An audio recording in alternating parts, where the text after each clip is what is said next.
그런데 형제 여러분, 저에겐 아직 이것 말고도 설교할 내용이 많이 남아 있습니다. 오늘 이 시간 외부로부터의 시험들과 그보다 더 혹독하다 할 수 있는 내부로부터의 시험들로 인하여 고통받는 그리스도인들에 관해 일일이 이야기한다면 여러분은 아마 오늘 저녁 집에서 쫓겨날 겁니다. 혹자는 제 설교를 듣다가 말씀하셨을 것입니다. 오늘 참 이상한 말씀만 계속하시네요. 라고 말입니다. 죄송합니다. 그러나 그렇게 말하는 분들은 분명 성경을 많이 읽지 않은 분들입니다. 그리고 잘 모르면 그런 느낌이 듭니다. 어떤 이들은 또 당신은 하나님께서 무슨 복군인 양 말씀하시는군요. 라고 말씀하실 것입니다. 아니요, 입니다. 절대 그렇지 않습니다. 우리가 마귀에게 몸을 내어줄 뿐입니다. 하나님은 우리에게 그렇게 하라고 강요하신 적이 없습니다. 하나님께서 이런 시험들을 허락하신 이유는 우리를 담금질해서 하늘의 시민답게 만들기 위함입니다. 우리는 하늘나라에 올라와 있는 상태가 아니지 않습니까? 그런 까닭으로 불타는 가시덤불은 우리에게 너무도 생생한 모습으로 다가옵니다. 자, 더 자세히 살펴봅시다. 그러면 특별히 놀랄 만한 사실을 발견하게 됩니다. 그것이 무엇이냐 하면 가시덤불이 불로 타나 가시덤불은 소멸되지 않더라 하는 것입니다. 모세는 바로 이 사실을 발견하고 깜짝 놀랐습니다. 그는 가시덤불이 불에 타고 있는데도 어떻게 재 하나 떨어지지 않고 그대로 자신을 보존하고 있는지 보려 했던 것입니다. 제가 지금까지 여러분에게 말씀드린 이 불은 여러분을 소멸시키는 불이 아니라 정화시키는 불입니다.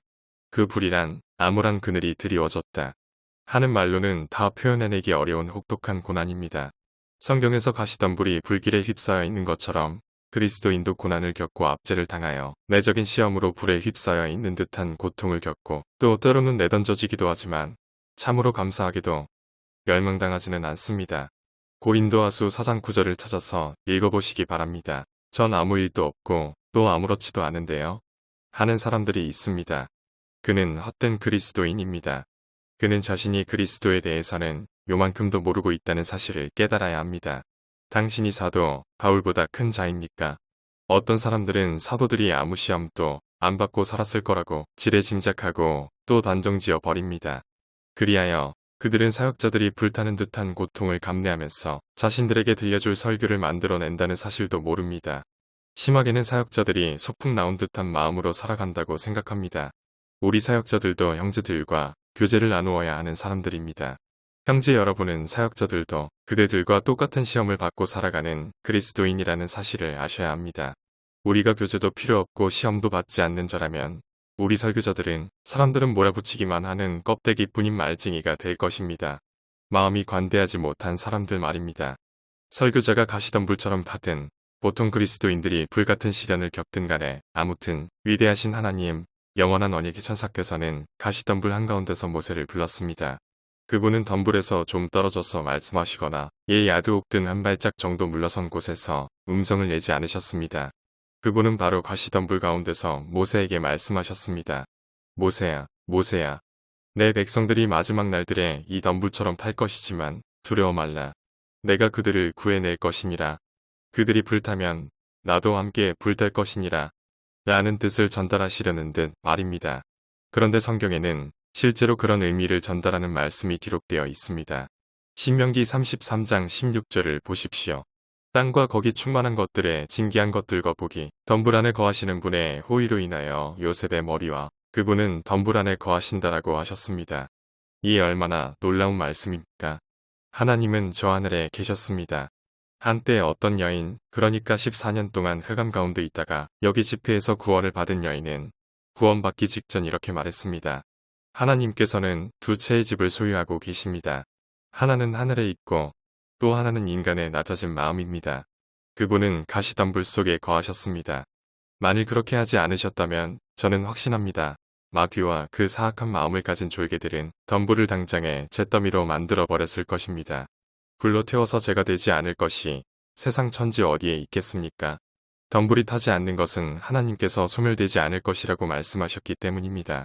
주님께서는 영원한 언약을 주셨습니다. 그러고 저는 이 하나님의 언약을 모르고 살아가는 사람들을 보면 마음이 저려옵니다.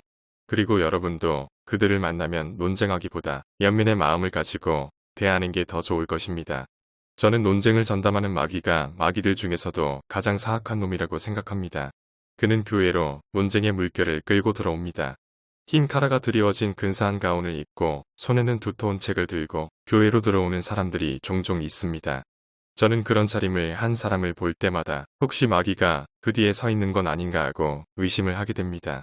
그들은 늘 논쟁 벌이기를 좋아합니다. 하나님의 자녀가 되고자 하는 사람들에게 어려운 신학 용어를 들이대며 이상한 이야기를 하는 사람은 악한 자라 아니할 수 없습니다. 하나님께서는 노아의 홍수가 다시는 땅을 뒤덮지 않을 것이라고 맹세했던 것처럼 화평의 언약을 영원히 기억하고 또 아무도 그분의 백성들을 그분의 손에서 빼앗지 못할 것이라고 선언하였습니다. 사도 바울도 이와 같은 음성을 냅니다. 로마서 8장 38절과 39절을 보십시오. 현재의 일들이나 다가올 일들이나 우리를 우리 주 예수 안에 있는 하나님의 사랑에서 떼어놓을 수 없으리라. 논쟁을 즐기는 사악한 마음도 현재의 일들 중에 하나일 것입니다. 가시덤불은 불에 소멸되지 않았습니다. 마귀가 덤불을 태우고 있었지만 하나님께서 그 속에 계셨기 때문입니다. 마귀가 행동을 개시하면 주님께서는 성령께서는 그것을 무마시킬 만한 역사를 일으키십니다. 성령께서는 늘 그런 식으로 그분의 백성들을 단련시키십니다. 그리고 하나님께서는 구원을 확정하신 가시덤불을 결코 제로 화하게 내버려 두지 않습니다. 성령께서는 믿는 자들을 붙들어주고 또 인도해 주시기 위하여 항상 그들 곁에 서 계시는 까닭에 우리는 정복자들보다 더 안전합니다. 그리스도께서는 일단 어느 혼들을 맡으시면 단 한 명이라도 잃어버리거나 놓치시는 법이 없습니다. 이 사실 자체가 하나님의 자녀들에게는 영의 양식입니다. 그러나 논쟁을 즐기는 사악한 마음은 모든 것을 도구로 만들어 버립니다.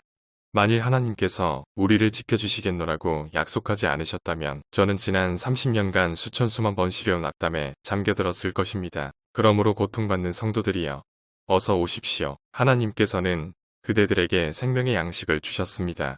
그러나 여러분 중에는 아직 어린 양을 모르는 분들도 있을 것입니다. 성령께서 증거하시고 여러분 누구나 알고 있듯이 저도 사람입니다.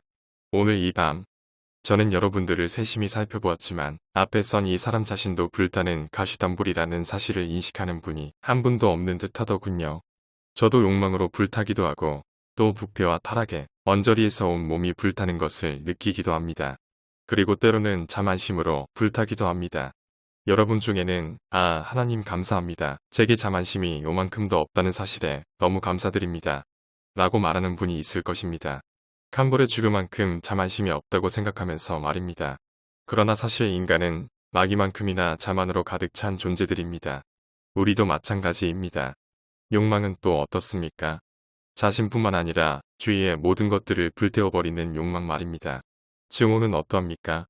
그리고 질투도 있죠. 이들 또한 가시덤불을 삼키는 불이 아닙니까? 어떤 이들이 자신들에게 추악한 면이 전혀 없다고 생각하면서 으스대며 돌아다니는 사람도 있습니다. 그들은 술 취하지도 않고 살인자들을 꾸짖기도 하지만 그러나 그들 속에는 악이나 질투, 앙심 그리고 자만심이 가득 차 있습니다. 마귀처럼 말입니다. 하나님께서 그들로 하여금 자신들의 참된 모습을 깨닫게 하시길